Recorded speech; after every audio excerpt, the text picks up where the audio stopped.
Cool. So today we're looking at an improved Netlify Monorepo experience together with Nx and Monorepo tools in general.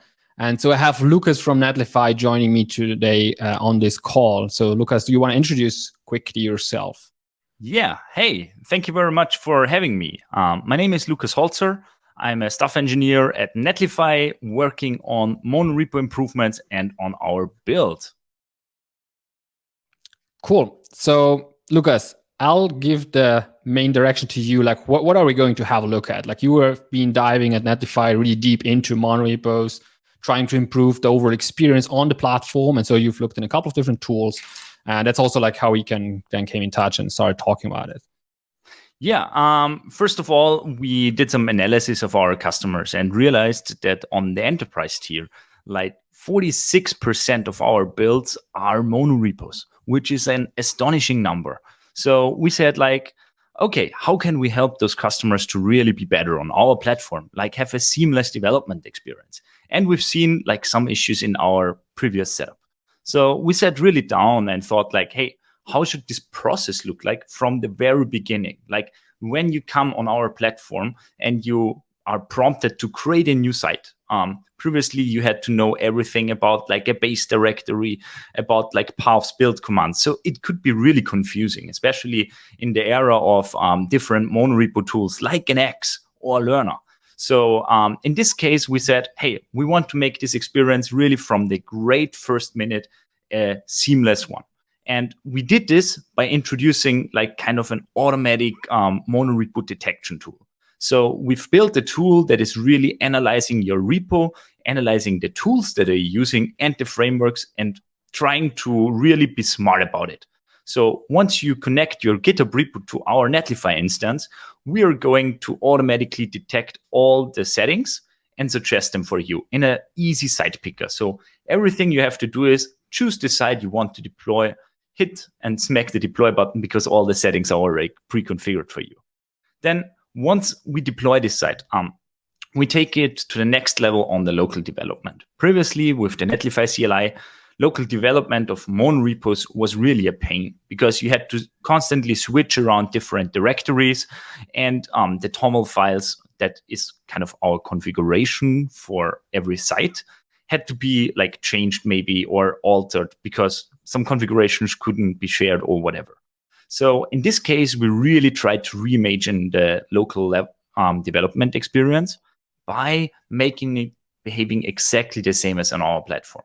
Like the goal is that everything should run from a root. Like I think you can really tell us what is the proposed way to run like Nx commands or something like that. Yeah. I mean, in general, like for monorepos, the difference is you have now different projects, right?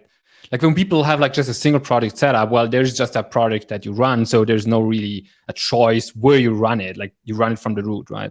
And if you work in a monorepo, the question is usually always like, what do I do? Do I need to actually CD into that project? Because maybe I have some package JSON scripts in there. So I need to run it from that location because those scripts are tuned to work just for that from that location. So the current working directory needs to be set on that, right?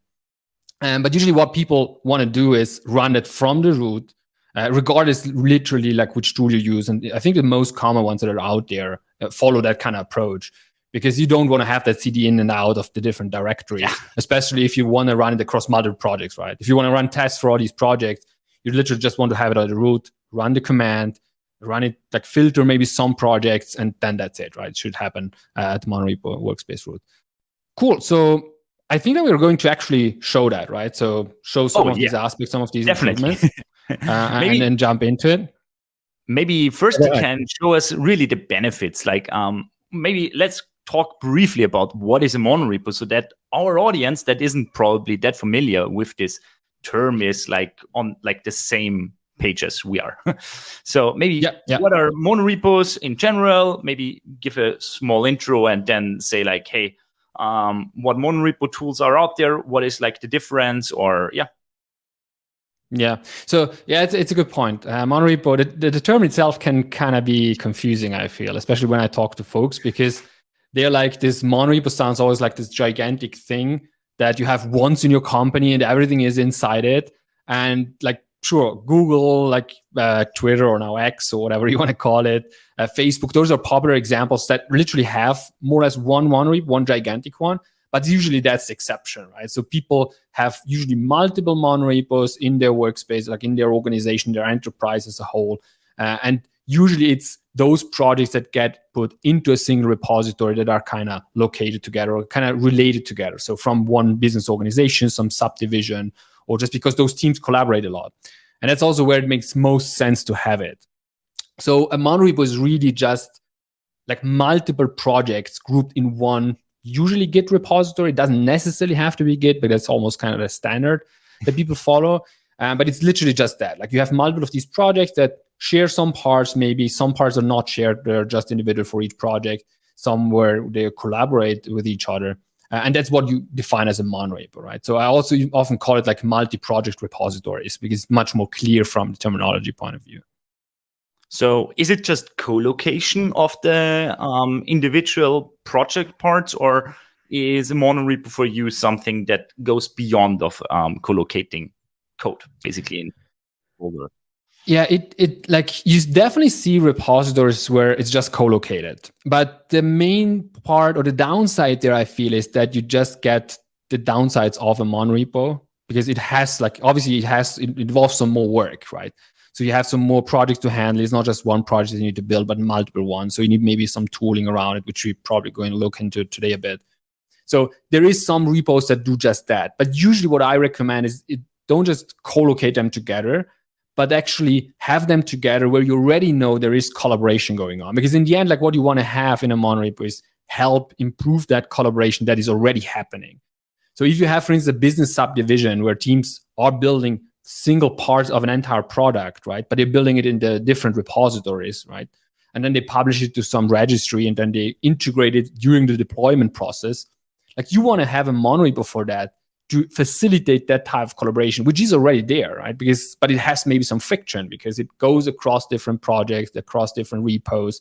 And so if you bring them together, they're already talking to each other. So in theory, or the goal actually should be that this talking, this communicating, and potentially even code sharing is just much, much easier. Because now it happens in like a Git branch versus publishing a beta version, which the other one needs to install and then redeploy, and like all this ceremony around, which might not necessarily be needed, right? Yeah, like I often seen like that repos are really organized like the organization structure. If you have like a lot of satellite teams, they tend to be like always in like kind of polar repo approaches because they are way more autonomous. But if you have to depend really on other teams by having like a dedicated front-end team that depends on the back-end team, or have more integrated teams, like always the decision is to have like clear boundaries, because it's always kind of an API thing. Like if you provide a component, like a UI component from a component library, and someone from an app team needs to like use these components, you have to sit down and say like, okay, what's my contract? Because you don't want to break their code like all the time. And by that, having like the code co-located is like the best way, in my opinion, to manage those teams as well. Because this enforces like a kind of communication between the teams so that they like settle down on an API and say like, hey, we developed the component in isolation, you develop the app in isolation, and you can just use our parts of the code base. Yeah. But it even facilitates that communication ad hoc much more than it would happen like in different repositories. Like just to take an example that you had made here, like in terms of having some contracts on some APIs. In a monorepo, if I change the API, I will see a build error probably in my PR, right? Because it is in the same repo. So most probably that other project will be built because I did change something which they are dependent on. And so it would break, and automatically I can look at that code and maybe even fix it, right? And provide a PR to that team, or at least immediately talk to them, right? But I can talk to them in a much more concrete fashion. It's more like, hey, I changed this. We need to change it because of those reasons. How can we fix it on your end? Versus, hey, I changed it on my end. My test pass. I push it up as a beta version on some registry, right? And then they need to reach out, but they need to first figure out what has happened, right? So it takes much longer in terms of that feedback loop. But yeah. So maybe can you tell our audience why they should use Nx, or what is basically the big difference between like a monorepo and like a monolithic application, and where it comes down to really okay, we need a tool for that, because maybe let's talk about like the issues that arise when working in like such a big repository. Yeah. So first of all, like monolithic application and monorepo, those are they often get combined or confused between each other because it's kind of the same word or part of the word at least, right? But they are actually two different concepts, right? Like one is a monolith is kind of like I always call it like a deployment time. That is one big gigantic piece that you need to deploy as a whole, right?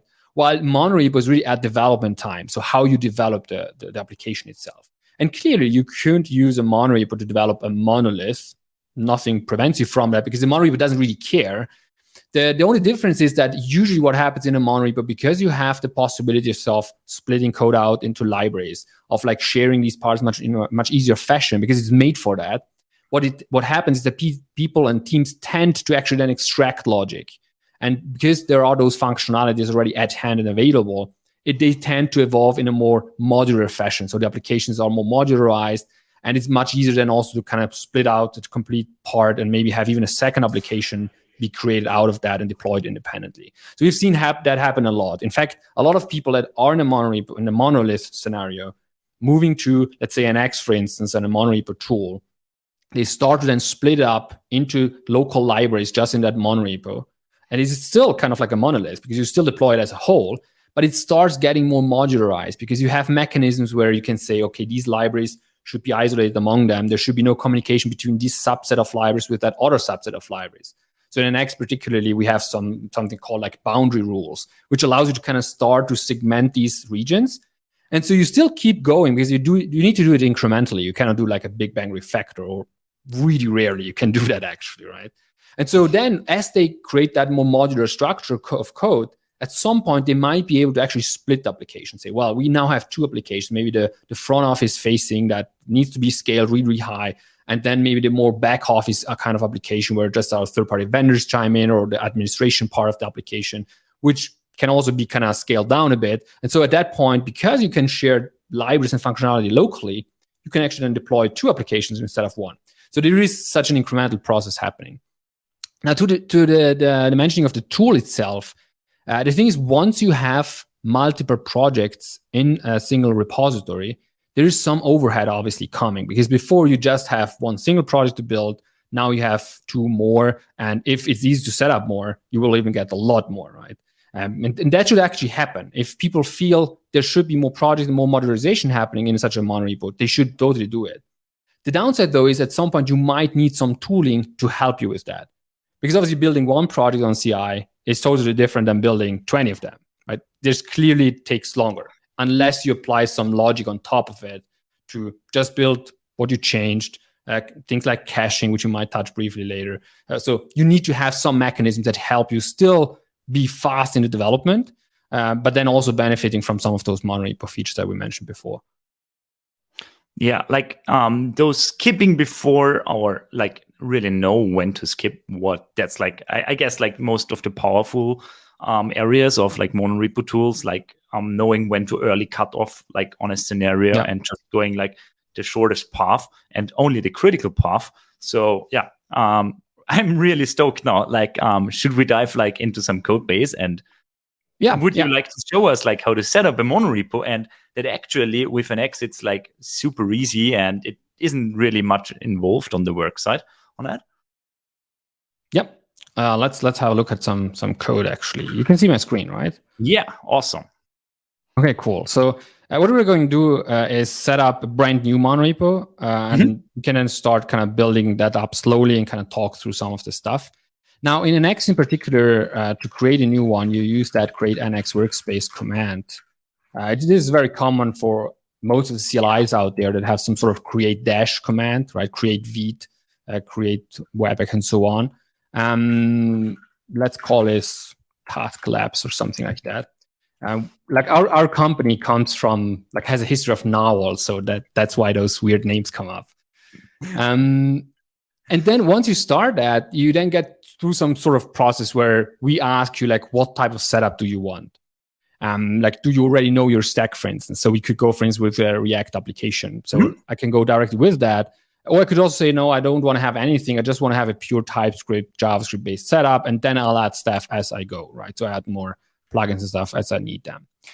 So for React, then we have different options that we give there. Do you want to go with an Next.js, more of an Expo, mobile, and React Native kind of setup? I would go plain even simple. React Native. Yeah, a lot of people actually have monorepos where they have like their React applications or API maybe with Node, but they then co-locate their mobile application alongside, because that is obviously a huge benefit because they can then start sharing some of the API contracts very easily and types, definitions potentially. So we have quite a huge community that uses Expo and React Native. For this purpose here, like I would just like go super simple, so a pure React application, no framework in particular. And then we usually ask whether you want to have like a monorepo setup or a standalone setup. The standalone setup is something we added recently, which is setting up an application in a non-monorepo scenario. So having just like, you can almost think of like in the context of React as like your create React app alternative, right? But it is made in a way where at some point when you need a monorepo, you can then just run and generate and it would convert it to a monorepo structure. So this is for folks that are like, we might at some point have a second application, but you're not quite ready yet. So we want to start simple, have a simple setup, get going, maybe even create some local libraries, but it's always just one app. And then at some point, they can actually convert to something like a monorepo. Now, in our case, we want to dive straight into a monorepo and then set that up. Here, this is mostly just bundler options. So what do we want to go with? Read, Webpack, or RSpec. I go with read. Do we want to have end-to-end testing? Sure. That's pure CSS. I don't think we're going to have a lot of styling today. And then there is like this question about like, do you want to have distributed caching? I just opt in for now. You can also not do that and add it later on, but we will briefly touch it, what that actually then means. So now basically Nx is going to set it up. Can you talk a little bit about what is distributed caching, like the term? What does it mean? Yeah. So Nx is a concept of caching your computation, or how we call it basically. So whenever you run, let's say your build of an application or the test of an application linting, what happens at that process is usually you get some input files, right? Your source files, like environment variables or whatnot. And then these are being fed to a process, which then does, let's say, the build or the test run. And then you create an output. Could be some artifact if it was a build, could just be console log for a test output. And so what Nx does, it monitors that box, basically. It sees what are the input files, it sees what is the output files, and it stores that in a cache. Now, by default, that cache is local to your workspace, and we'll see it also in a bit in the workspace itself, so we can test it out. It just is in your node modules. So when you rerun the build again, and that's especially in a monorepo, usually happens because, I don't know, you run a test, but then as later on, you just run a test for all the projects. Well, that test of those projects that you have ran before already, they wouldn't be rerun, right? Because it would already, Nx would find that cache result already stored. The inputs didn't change, dependent projects didn't change, so it just restores that from that cache. And as a result, it's much, much faster, right? So instead of like, let's say 200-300 milliseconds, it just takes like 7 milliseconds to restore your console log output or your artifacts on your dist folder. So it's basically one of these smart things that we mentioned earlier to make sure, like, even in a monorepo, your build times still remain almost constant, right? Like it doesn't increase as much as whenever you add new projects in there. Cool. So we can open this up in VS Code. And so this is the structure that you get here specifically from this Nx workspace. Now, this is fully customizable. Some people prefer, for instance, to just have a packages folder and have everything in there. We usually go with something that's called apps and libs. So this is like our applications separated from the actual libraries. But you, as mentioned, you can totally adjust that to whatever is most useful for you. Now, in this setup here, we already get an application. This is a React app. So if you go in here, we see here a main TSX file, some components that have been created. So it does already create some initial setup for you. And to run this, then you usually just go through some of the Nx commands, meaning you usually have a syntax where you have Nx. I usually prefix it with npx, so I don't have to have a global Nx installation. That totally works as well. So this just picks up the local Nx installation in node modules folder. Then you have the target. The target is like build, test, lint, whatnot. And then you have the project, like the name of the project in the workspace, because you could have multiple ones, right? So in this case, if you want to serve the application in the browser, we would run nx serve, and then the name of the application here is task labs. right? And so with that, it now runs Vite underneath because that's what we have chosen. And so if you open it up in the browser, that's great. Maybe can we go back a little bit on the workspace structure and like what I've seen? Like I'm missing here now a package JSON in the Task Labs folder. Like I've just seen when you opened it, there is a project JSON, but there is not a package JSON. So I assume it's not like a Yarn or NPM workspaces thing. So it's something different, or can you maybe tell us a little bit on the different? Exactly. So basically, we define usually, or there are different types of monorepos out there, right? So there is what we named, that's a name that we at the Nx team came up to kind of give it a different, differentiate them basically and be able to name them. There is a package-based monorepo. And then there's what we call integrated monorepos. If I recall, the integrated one was like that you originally come up with, or like when you were more like focusing on the Angular space, like some years back. Exactly. This is exactly where Nx started with. And this is also what we have set up here right now. The package-based one are more like toolings, like Lerna has it, was one of the first one that had like the actual like package-based setup. There's NPM, Yarn, PNPM, workspaces properties. Like this is something that came then later. So at some point, like these package managers saw that people actually want to have these monorepos. So we need to have some way of actually locally linking packages, right? And then tools came along like Turbo that implements the same pattern here. And also Nx. Like you can totally use Nx also in just a simple package-based setup. And then basically go with that. So what is the difference at a high level there? The difference is that in a package-based monorepo, you have like a package JSON for each of the packages. So if you have here multiple apps or libs or whatnot in there, you usually have one package JSON for each of them. And also node modules are per package. So you have dependencies defined per package. You could have them hoisted up to the root, so that's possible. But usually each of these packages like has their own package JSON and node modules defined. And this is also why you then need a mechanism for locally linking them. Because if in your package JSON, you define a dependency, now let's go here, for instance, to the root level one that we have. And you have a dependency like this. This is going to be put down from NPM, the NPM registry. Now, if you leverage a mechanism like NPM Yarn, PNPM workspaces, you have a way in your package JSON to define that and say, look, in that folder, there are local packages that you should resolve locally. And so usually what then happens is you specify something like a star here, meaning I always want to depend on that local latest version because I don't really want to version it at that point. I could, but I usually don't want to, right? Because it's just a local reference. And so that's kind of like the difference. So you have like a package JSON, and then you have a per package dependencies defined. I think that already shows for me like what's like the big issue on that approach, because what if you have like multiple applications that both use React? You don't want to have like different versions of React across the same code base. So you always want to have like the same version of React like across your libraries, across your applications, because you consume it in the same context. So having definitely one big package JSON on the root is for me here like definitely the big win. Especially I don't have to think about how to version like all the other packages, and I don't opt into the version hell. Exactly. The dependency problem is definitely a thing that you need to watch out for in the package-based monorepo. In the sense that the package-based monorepo in general, it gives you a lot of flexibility, right? So you can really define and fine-tune a lot of different things, but then as well, you need to think about all these things, right? Because for instance, if you have a React version per package, that's potentially a problem, because then you cannot just import a library because you want to share it. You need to make sure first that those are the same version, because otherwise at runtime, you could run into really weird issues where you have these incompatibilities, right?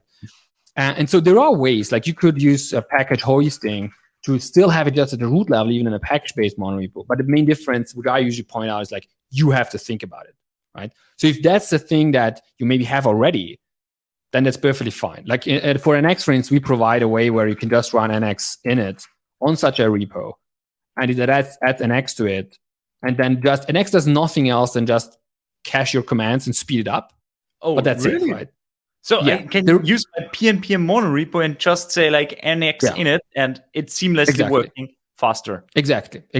Because it would automatically pick up all these package JSON scripts that you have at that point, right, for each of these packages. So literally, it would work exactly the same. You can use still nx serve the package name, and it would then pick up the package JSON script from one of those packages, but it would be cached, right? And there's a bunch of other things that you could potentially have. I can actually, in the show notes here in the video, I can include a link to an article that goes into exactly that, right? But what I usually say is like, this is something which you need, if you choose this, you know what you're doing.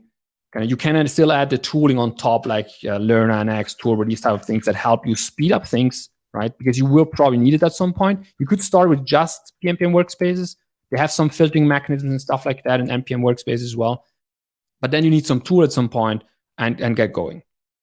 The other part that we are looking into today is like the integrated part. And we call it on purpose integrated because it gives you more things out of the box that you don't have to worry about, right? It is more integrated between the tooling because, like in this case for Nx, we at Nx have thought about that, how like React with like Tailwind or Storybook or Jest stick together in the most optimal way, or with TypeScript, and we configure that for you.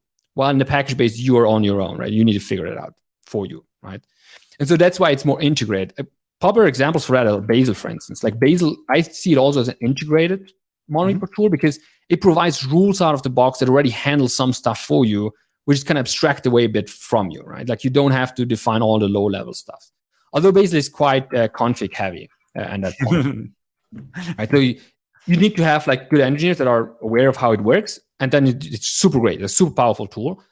And the next is also in that space here where we wanted to provide a similar kind of approach to what Bazel does, like that type of integration, but still remain ergonomic enough that you can easily spin off something else, just as we do right now here, right? So you create something, set it up, and get going. So these are mostly the two different approaches, basically, if you want, from Monorepos at a high level. Great overview. Like, I really like the breakdown here, especially if you have to decide now, like, and you're not sure should it go with the package-based or with the integrated approach. You probably would advise to go with the integrated approach because you don't have to think about the configuration. Like everything works smartly out of the box.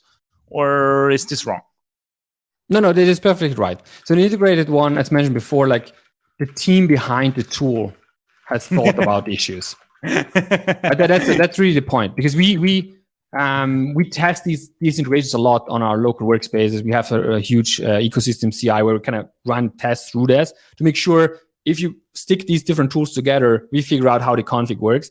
And that's also why for the integrated approach, a big chunk is generators, right? So code generation mechanisms, as we have done here, for instance, to set up the workspace. And if you look here, for instance, we see already like there's like ESLint configured, there's some prettier config, but there's also like TypeScript configurations already set up for the app for just running tests. There's some initial Vite config. So there's some of these things have already been thought of. And if you look, for instance, at the TypeScript config here, you can see that these extend from a common one, which then extends again from a more base level one. So these are already thought out that even tooling like VS Code pick up type definitions in a more optimal way, right? Which otherwise you might run into issues, right? And so, yeah, if you're not super familiar, this is definitely an approach where you just give some work away from your side and thoughts and give it to the team author, the tool author, basically, that handles it for you. While here you have to think a bit more about how it works. Now, what we often see, like that said, like the kind of line between those two can be blurry to some degree sometimes, right? So what we often see is like people have started with this, right? So they have already a Monorepo set up with PnPM Workspace because they just started with that. That's kind of legacy that they have, and it still works. Like that's fine, right? And then they start transitioning slightly over. So maybe at some point they add an Nx for like the caching benefits and CI improvements, and then they add a new application. But for the new application, they don't just manually add it, but they have an Nx generated. And so at that point, you have already like a PnPM Yarn Workspace-based package-based Monorepo, but maybe with some small droplets in from the more integrated approach where you use one of the plugins to generate an application that then comes in a similar shape as this one. So we are starting to have such more hybrids where people start migrating over because they see the benefit, basically, right? So they see we have this situation right now. We cannot do a big bang migration, so we slowly start from this and come over to this one here. Oh, that's great. Like, so you can start now with your existing PnPm workspace, do a drop-in Nx init to have Nx caching capabilities. Yep. And then once you think like, let's add a component library to it or add some new part of it, we can still opt in an integrated approach and have for that one an integrated approach. And great story. Really, Yep. really well thought end to end. Like, I would be now interested, like, how would it look like now? You talked a lot about these generators. What if we want to add to this task labs, like a component, basically a shared button component we can reuse over multiple applications? Yeah. So for that one, there's exactly these generators that come into play, basically. And so the generators, and maybe I can actually show quickly here. So if you go to the Nx docs, there is like a Y Nx page, which has such a diagram here, which gives a small overview basically of where we are. So this is like the Nx at the very bottom. So this is purely just Nx CLI that runs your commands. And this is what you would use in a package-based monorepo, right? So you have the caching here, distribution, code generation abilities, but no code generators at all, basically. And then you have the plugins that you add, right? So in our case, we have used like React here at this point. And so this plugin might come, it doesn't have to be, but it might come with code generation mechanism for setting up a React app, because the plugin knows, obviously, for its technology-specific part, how a React library should look like, right? It's not an Nx that knows it, but an Nx simply runs the generate off that plugin. And so if you want to do that here, for instance, it means that we need to have that Nx React plugin installed, which we have because we opted to use the React stack when we set up the monorepo. And so to generate that one, usually you just invoke a command that's called nx generate. And so you run nx generate, or to shorten it a bit, like just nxg. And you specify the plugin that has that generator. So in this case, React. And the actual generator itself, right? So what do you want to create? Do you want to create an app? Do you want to create a lib? There's all like Tailwind. What do we want to create, right? And so there is like a help command here that we can run, or actually list, I think it's called. I'm using always the VS Code plugin because exactly. That's what I wanted to come at. It's the best segue over to that one. So if you're having trouble figuring out the parameter list, as I do right now, we actually create a plugin, an extension for VS Code and also WebStorm, which is called NX Console, that helps you with that, basically. So it gives you a visual way of exploring these commands. So you have here generate, and then in this case, we want to have something like React library. So you just do some fuzzy search, and then you find here there's in that NX React package, that npm package, basically a library generator. And so once you click that, it now opens up basically in a form, right? Where I can say, well, I want to create a library. It's called UI components. I want to have, I don't know, vtest for my test run here. So here below, you see a dry run happening. So as I change here, it starts showing me what would happen once I generate this, right? So you see in that libs folder, I would get a new folder, and the application, like the library, would be generated in that. And so you can basically here choose a bunch of different options that you want to kind of have. You can even say like this should be nested in a shared subdirectory, because potentially UI components would probably be shared, right? So this is a way I can give structure to this. Now you can just hit generate. You can also copy the command for further use, right? So you get the command that we failed to create before. And then otherwise, if you just hit generate, it now doesn't do a dry run anymore, but it actually goes and creates this library for us. And so if I here close down some of these windows, what we see here, we now get in that libs shared folder, a new folder, UI components. And this is now kind of like an independent library, if you want, right? So it has some components generated for me. It has an entry point file where it can expose whatever is what could be considered public API for that library, which is also a nice way to actually have that kind of encapsulation mechanism for your features, because you can literally expose what you want to expose and just hide everything else. And then we still, again, have like things like linting configured, the whole like TS configs are set up, and everything is kind of in place here, right? So what also happens, and this kind of brings us a bit back to the point of like PnPm workspaces, not PnPm workspace. Like in a package-based monorepo, you kind of need to be able to reference such a library now, right? You need to be able to kind of say in that task labs, how do I get that? And for package-based ones, there's like PnPm workspace and npm workspace that allow you to do that, and having then a local package JSON to actually define that in our case here. In the integrated one, we have used a different strategy, which is to just leverage TypeScript path mappings. So here you see a tsconfig at the very root of our workspace. It's called tsconfig base. And TypeScript has this feature called path mappings, where we leverage this to actually have some sort of like npm-like import, right? So in this case, for instance, I just copy this. This is my import path for this library. You can see it points to that index.ts file. So whatever is exported from there will be available. And so to then reference that in my application, I can just go up here, can go in here and say import from that local library here. And then in this case, it exports here the shared UI components. And then I just go here and just reference it, right?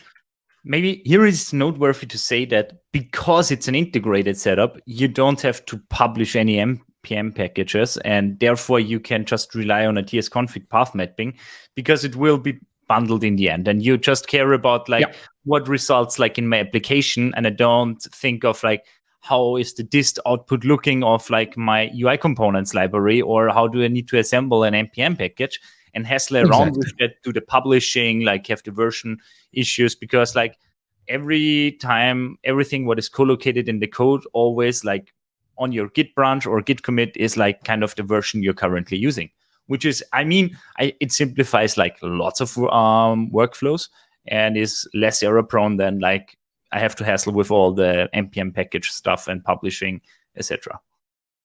100%. This is directly linked.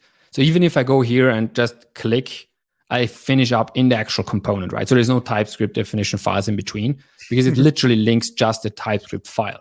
So you can jump into it. All the refactoring will work obviously out of the box because it's the link to that file. It's just for a grouping perspective. Now, you could still, right? Like, and there is the case, especially because we talk here about UI components. Like we have a lot of companies that have their main monorepo for the main product where they also develop like their UI design system. So they have it in a monorepo, but they also want to publish just that library here to the outside, right? Because maybe they have third-party integrating vendors or something that still would want to benefit from the UI components, right? And so you can still do that, right? So you can still create a library that has a package.json and just publish that as it was a normal package.json file, like a normal npm package, but still keep the same development workflow in your monorepo as you have here. So that's definitely totally still possible. A cool maybe side gimmick here is also like you can now visualize that. So Nx now kind of knows how these projects are being stick together. So if I run here Nx graph, for instance, I can then open this up in a browser. And so you can see here, this is the structure of our small little workspace right now, right? So you see this is our application, the end-to-end test that we generate initially that kind of obviously depends on that. And then we have our little shared UI components library in here that's kind of being used. Awesome. Then that's great. Do you want to create some function? Like what if we want to use like the brand new edge functions or serverless functions on Netlify? And do we want just to create them? Like I heard the new Netlify CLI plays very well with like monorepos. Mind if you demonstrating it for us? Yeah, you have to guide me through though. Sure. So I hope you have the latest Netlify version installed. So to do that, we can npm global install the Netlify CLI. It's like Netlify minus CLI. Which version is the latest one? 1603 or something, or even one. Yeah, perfect. So that should be the latest version. So everything what to do is we can run Netlify or the shortcut ntl, which I prefer because it's shorter, and then the second command would be to say like, okay, functions : create. Yeah. We run this now from the root of the repository. And now it asks us, because we are like in a monorepo, like in which application we want to create the functions. In this case, it suggests us already with the task labs. And we can either bypass this by passing the -- filter or just hitting enter here and automatically selecting this folder. The second question would be now if we want to use some edge functions, in this case, Dino, which I would love to use. So let's go ahead and just create a new edge function. Oh, so sorry, we have to first link it to a Netlify site and create it. Sites : create, and we can pass the filter for task labs. So you can either provide the name of the package or the path to it. The name should be found like inside the project JSON. Perfect. Then I can set it up on my team basically here. Exactly. Yeah, just hit enter. Perfect. All right. Now we can run the functions command. Yep.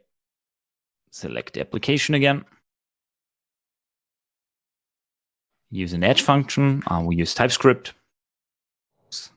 And let's use the return simple JSON response.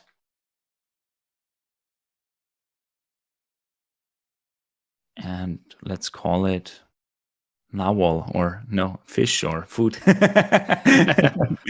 I'm pretty bad at naming. Naming is hard. Now we have to define the path where the function is created at, for example, / narwhal or whatever. And that's it. Now if we head to the Task Labs folder, there should be now a folder created with Netlify. In this Netlify folder, we have now an edge functions directory with our new function. In this case, it complains because our edge functions running on Dino. Dino is like a different runtime other than Node, which was basically created by the founders of Node to make some of the mistakes Node did a little bit better. And yeah, exactly. And one of them was the package system. So in this case, all the packages are installed from URLs. It's TypeScript by default. And yeah, in this case, we just run the geolocation and say hey, output hello world. The big difference to our normal serverless function is that edge functions are running on an edge node next to your location, whereas serverless functions run at one dedicated center where those were served. Now we can go ahead and just serve this function, and we can do by using the Netlify CLI combined with Nx. And now everything you need to do is running netl-dev, and we can filter it already down to just select it via the Workspace selection. We have here Task Labs, so we can go for. And what we are doing is, would you like to configure VS Code to use edge functions? Yes, because it will inject us some VS Code settings. Nice. And now we are auto-detecting, okay, this is Nx with a Vite dev server, and it's waiting for our port to be online. No, in this case, we think it's a different port for Vite. So we can go ahead and configure that by simply adding this or modifying this Netlify toml that was created in our Task Labs folder and creating a new dev entry to it. So it's just in one angle bracket dev target port. Everything written together? Or like that port. Exactly. By default, we think that Vite is already always served on port 5.1 something, but in the case of Nx, it's surfing on a different port. So if we go, and so it opens up here. We have now our nice Nx, and on the route / it just proxies basically your Nx dev command. And no, it's on 8888, like the Vite thing. Yep. Okay, and perfect. on /narwhal, it serves basically our edge function. So we can go so now. You got this. Awesome. And that's Nx playing seamlessly together with our Netlify CLI. So you don't have to configure the dev command or something else. It's just working because we auto detect. In this case, the command is nx run task lab serve development. And in this case, we are just kicking off this command. And for people wondering maybe where this is coming from, because before we talked about this one not having a package JSON, right? And so what it has instead, what those integrated setups usually have is a project JSON and the targets you find in there. So if we kind of collapse this quickly just to give people an understanding of what's going on here. So this is basically just, you can almost imagine this as a variation of the package JSON scripts definition, but more evolved in a sense that these targets here, build, serve, which you usually would have in a package JSON script section, have more metadata associated to them, right? So there is different options that you can define. There's what is called an executor, which is almost it's a function basically running Vite behind the scenes. So there's some abstraction around. And this is the sort of abstraction that we mentioned earlier, where you don't have to think about, right? So this is that, therefore it's abstracted away, and you configure it via options, basically, right? So to run these, therefore, then you can run Nx, the target name, and the project name. And this is what you mentioned before, like how the Netlify CLI now understands this, right? So one is runs at the root of the workspace. It figures out, okay, this is an Nx workspace, is it an integrated one? So I need to look into project JSON, and there will be a serve target, right, which is here further down in this one here, which will be responsible for kind of building the project and running it in a development server locally, in this case with Vite. Exactly. Like that's what we're doing. We are analyzing your project JSON, knowing exactly what is your framework command or whatever.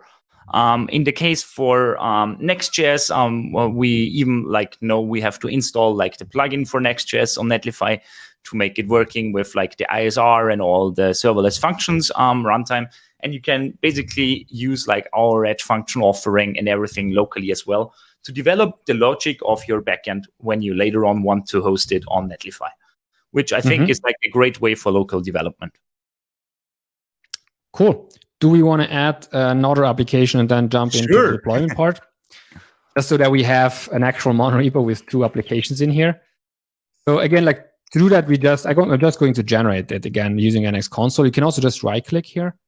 So I just go Nx generate. In this case, we will have an application, React. So another, or let's actually call this, because we're already in that theme, whale app. We have here bundle of Vite. Directory is going to be apps, and just go ahead and generate.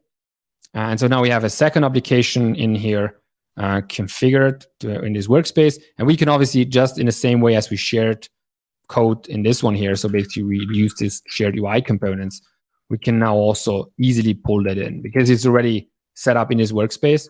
So literally could just go ahead and import this here, and then again, just reference it here. For me, this is mind-blowing.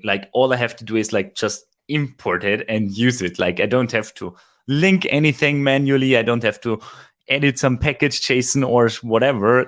It's just working. That's crazy. Exactly. Yeah, that's also the thing which I mentioned kind of before, right? So people coming from a monolith and migrating it into this scenario here in an Nx workspace start to then slowly split up their local feature folders, right? So usually what happens, they have in this source folder different folders for the features, and they start one by one to move it down into that libs folder, for instance, right? And so over time, you get a structure like this one, right? Where you have some more fine-grained libraries. And then once you're ready for that second application, you create it as we did here, and you just point to then that library because it's already there. It's already extracted out, has an API, so it has that index.ts file entry point, and so you can just go ahead and use it. Great, really great. Cool. Let me commit this. Some sensible commit messages. And I guess I'll share it with you. And you can kick it off for the deployment part. Awesome. There are 2 ways to deploy it. Basically, you can either use the Netlify CLI already to deploy this application, but what I would prefer is using our build infrastructure. Because we offer you a build pipeline where you can either run the tests, you can build it. And the cool thing is it has a cache out of the box, and you get deploy previews. I think that's one of the most powerful features on our platform if you're working in teams, because by having deploy previews, you can create automatically previews for your branches or pull requests so that the design team can do a final review or a QA on your application. By that, you can ensure that everything is working and the design looks like it should be. And once everything provided their comments, they can just go and say okay, cool, this small individual URL for my branch is working fine, and I can merge it and get it to production. Cool. Okay, so now I checked out the repo and opened it in Chrome, which I'm going to share now. So you should see my screen. And now we are going ahead and are going to deploy this task labs with the add function to Netlify. So we do this by opening a new Chrome window, heading to Netlify, and use the add new site button. We import now an existing project and say, let's deploy it with GitHub because I forked the example here. And I can already task search for the task labs, which could take some seconds because I have a lot of repos on my GitHub. So I'm choosing the task labs demo. And now it suggests using the main branch that was already created. And in the background, it did now a whole investigation on what it is. So we detected now that there are two applications, the Whale app and the Task Labs. Both are a Vite application. And it states like, if we want to build the Task Labs, we have to use the command nx run Task Labs build. And the output directory will be under this app's Task Labs. I think that's correct, or Yuri? Yep, exactly. Or I can select the Whale app, which would be then adapted to this directory. But let's go with the app's task labs. So all I have to do now is really to smack the deploy to Netlify button, and that's it. We are going to use these settings to perform like already an initial deploy, which kicks off immediately. So what's going to happen here? Like we analyzed, okay, it's like a NPM workspace. We are using Node 18 by default. And now we are installing already your dependencies because we detected it's using NPM. So we use NPM install to proceed. Once all the dependencies are installed, we're using the build command that we've detected to actually kick off the Nx build, which you see was pretty instant. Now you see like Nx run build was happening here. And additionally, we've seen like, hey, there was an edge function in there. We need to bundle. So we bundled our edge function and deployed the whole site with 5 new files to upload. And we can go ahead and already take a look at our production build. So you see, you get a unique URL for your application.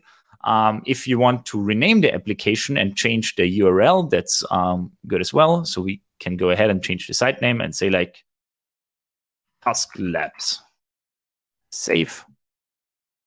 And then the whole domain is served under Task Labs Netlify app. Perfect. Now, if we go ahead and say like, okay, /narwhal, we have here our add function running. And you see, I'm in Upper Austria, in Linz especially, and I'm getting served from this location, hello world. I think that's a great example how we can showcase how to build like still server-side logic with a modern Jamstack approach. So use React Vite on your client side or even Remix and just deploy it with some clicks to Netlify. And that's all it needs. If you want to tweak the settings of your build, you can still go to the deploy settings. You can go to the, first of all, you can change the version of Node.js through just selecting here like a different version. Be aware we are not supporting like versions like 20 or 22. This has the small impact because AWS Lambda, which we are using to run our serverless functions on, isn't supporting those runtimes. So in this case, we are on 18, which looks good. And we can go ahead and could still alter our build command or publish directory. It would be different from the one that we selected. What do you say, Yuri? Pretty seamless. Pretty seamless and quick.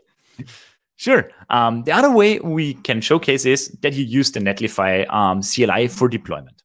In this case, we can just go ahead and add a small TOML file here. So if you want to locally deploy it, we just have to alter our Netlify TOML because the build command and the deploy command are currently not auto-detecting the command and the publish directory. That's on our agenda. But for now, you just have to specify it here via command field and say like, okay, the command in this case is nx run, or what do you prefer? Task Labs production. And the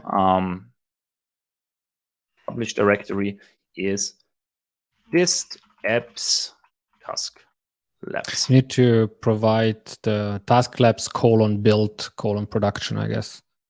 Oh, yeah. Like in the Thank you very much.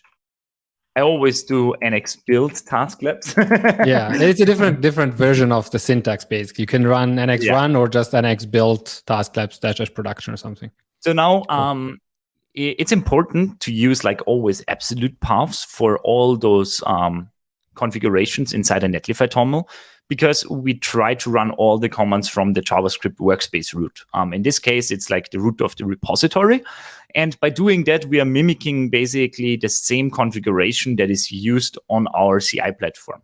On our CI platform, we are always running those commands from the root. So if we go back to our task lab site,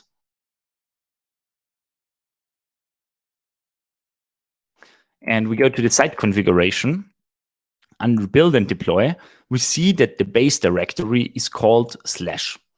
This is like a slash is like a placeholder for if it's nothing there. And this means that's the root of the repository. So that's the directory where Netlify installs dependencies and run your build command. So if we want to have like a Netlify toml file working on the CI, all paths need to be made from the repository root. So this is a breaking change coming with version 16 of the CLI, that all of the paths inside the toml in monorepos need to be absolute as well. In this case, we specified the command and the publish directory. All we need to do now is to use the Netlify CLI and say Netlify deploy. I always prefer to do a build as well with the -- build argument, and hit enter. Now we will get prompted with a site selection where we now say, okay, I want to use the task lab site. And what it does now is it picks up the Netlify toml file out of our package, what we selected, and is still running the command in the current directory. And the current directory is always the JavaScript workspace root. Now it built the site, running the build command, what we specified, task labs build production.